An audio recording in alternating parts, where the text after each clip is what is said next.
Что помогает от кашля? Вопрос актуальный. Осенне-зимний сезон не только для взрослых, но и для детей. Или наоборот, не только для детей, но и для взрослых. Делюсь только тем, что использую сама в своей семье. Ларингиты и воспаление легких отступали за 3-4 дня. Кашель сдавался буквально через сутки.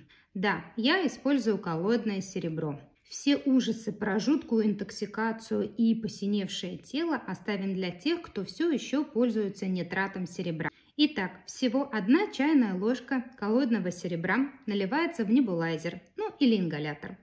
Дышим 5-7 минут 3-4 раза в день. И все.